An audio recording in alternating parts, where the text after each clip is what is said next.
Budget ఎంత బాధాకరంగా ఉంది అంటే ప్రజలందరికీ కూడా వాళ్ళు ఎలక్షన్ కు ముందు అయితే చంద్రబాబు నాయుడు గారు, పవన్ కళ్యాణ్ గారు, అదేవిధంగా బీజేపీ వాళ్ళందరూ కూడా కలిసి ఊరు వాడ అంతా కూడా సూపర్ 6 హామీతో పాటు ఇంకా 143 హామీలను మేము నెరవేరుస్తామని మాట ఇచ్చినారు. అయితే ఈరోజు బడ్జెట్లో ఎక్కడ కూడా దానికి కేటాయింపు లేదు. అంటే ఎక్కడ కూడా మేము నెరవేరుస్తాము, ఎప్పటి నుంచి నెరవేరుస్తాం, ఎప్పటి నుంచి ప్రజలకు ఇస్తామని మళ్ళా దానికి ఫండ్స్ కేటాయింపు కూడా లేకపోవడం చాలా బాధాకరంగా ఉంది. బాబు ష్యూరిటీ, బాబు గ్యారంటీ అని చంద్రబాబు నాయుడు గారు ఏదైతే చెప్పినారో అన్ని మోసపూరితమైన గ్యారంటీ అని ప్రజలందరికీ కూడా ఈరోజు తెలిసిపోయింది. ఈరోజు ఆడపిల్లలందరికీ కూడా 1500 ఇస్తామని చెప్పి నిరుద్యోగ భృతి కింద కూడా పిల్లలందరికీ కూడా డబ్బులు ఇస్తామని చెప్పిన ప్రభుత్వం ఇంతవరకు కేటాయించలేదు. మహిళలైతే అక్క చెప్తుండే ఇప్పటికీ కూడా ఇంకా బస్సు రాలేదు మేడం, శివరాత్రికి మేము శ్రీశైలం పోలా ఫ్రీ బస్సులో అయితే ఇంతవరకు అమలు చేయలేదు అని చెప్పినారు. కనీసం బడ్జెట్ లో కూడా మీరు ఎక్కడ కూడా చూపించలేదు, ఎక్కడ కూడా ఫండ్స్ అనేది కేటాయింపు జరగలేదు. 2 హామీలు అది అరకొరక మీరు చేసినారు. గ్యాస్ ఇస్తాను ఉచితంగా అని చెప్పినారు, ఇంతవరకు 1 సిలిండర్ మాత్రమే ఇచ్చినారు.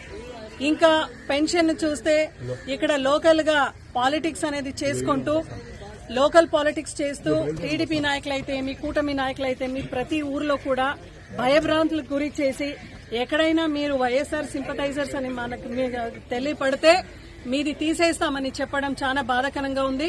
ఈరోజు ఊటుకూరులో కూడా పబ్లిక్ ఇంటరాక్షన్ చేస్తూ వెళ్ళినప్పుడు కూడా ప్రజలందరూ కూడా మనసులో ఉన్న బాధలన్నీ కూడా వెలకెత్తు జగన్మోహన్ రెడ్డి గారు ఉంటే ఎంత మంచిది, ఎంత బాగుండేది అనే మాటను మాట్లాడుతున్నారు.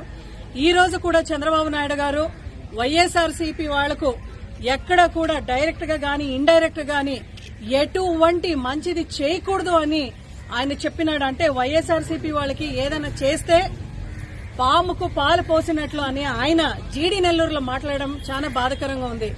ఇదే మాట జగన్మోహన్ రెడ్డి గారు ఆయన ముఖ్యమంత్రిగా ఉన్నప్పుడు చెప్పింటే ఈ రోజు నిజంగా టీడీపీ పార్టీ అనేది ఉండేదా?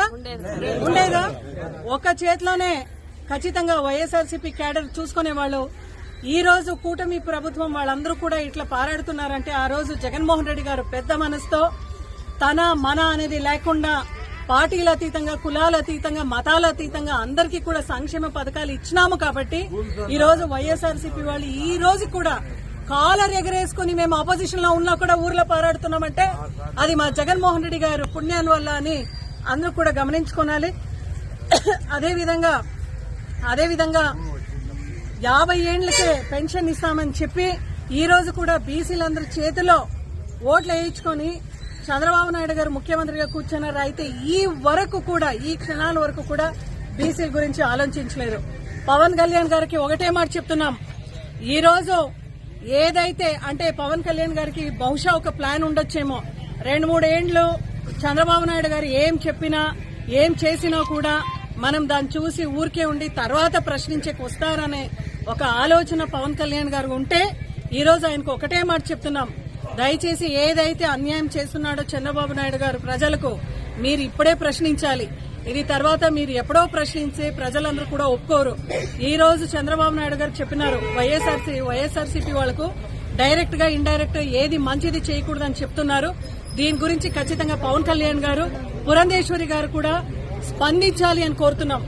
ఎక్కడన్నా సంక్షేమ పథకాల్లో గాని, అభివృద్ది విషయంలో గాని, ఏ విషయంలో గాని చంద్రబాబు నాయుడు గారు చెప్పినట్లు వైఎస్ఆర్సీపీ వాళ్ళకి అధికారులు గాని, టీడీపీ నాయకులు, కూటమి నాయకులు ఎక్కడన్నా అన్యాయం చేయడానికి మీరు ప్రయత్నిస్తే ఖచ్చితంగా వైఎస్ఆర్సీపీ పార్టీ మేము రోడ్డుకెక్కి పోరాటం చేస్తాం ప్రజల తరపున అని ఈ రోజు మాటిస్తున్నాం. అదేవిధంగా